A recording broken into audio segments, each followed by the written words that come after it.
যে সেনা কর্মকর্তাদের বিরুদ্ধে ওয়ারেন্ট ইস্যু হলো, তাদের নাম তালিকা আসলো, এই তালিকা বাড়তে বাড়তে বাড়তে বাড়তে আর এই তালিকা হাঁটতে হাঁটতে হাঁটতে হাঁটতে ওয়াকার পর্যন্ত যে পৌঁছাবে না, এর কি কোনো গ্যারান্টি আছে? যতই তেল মারুক তাবেদারি করুক, জামাত বিএনপি আর ইউনূসকে চিনতে সময় লাগবে। কারণ আমি চিনছি, আমি জানি যে তারা কি জিনিস, আমি দেখেছি।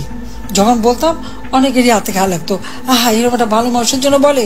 আরে যে মানুষটা আইন ভঙ্গ করে ৬,০০০ টাকা বেতনের একটা এমডি পদে চাকরি করতো গ্রামীণ ব্যাংকে, বিশ্বব্যাপী মিথ্যা ছড়িয়ে দিল ওই ব্যাংক তার নিজের হাতে করা, অথচ তখনও সে সরকারি বেতন নেয়।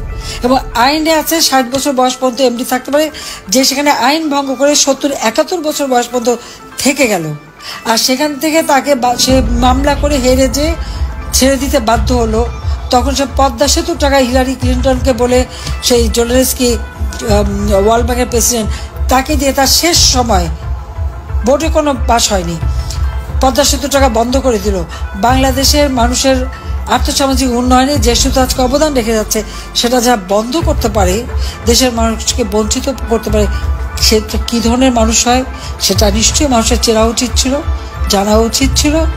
আমি যখন বলতাম সবারই একটু হাতে ঘা লাগতো, আহা নোবেল প্রাইজ পেয়ে আছে, উনি শান্তির জন্য কি করেছে? কেএবি টেলিভিশন, আপনার আমার সবার কথা বলে।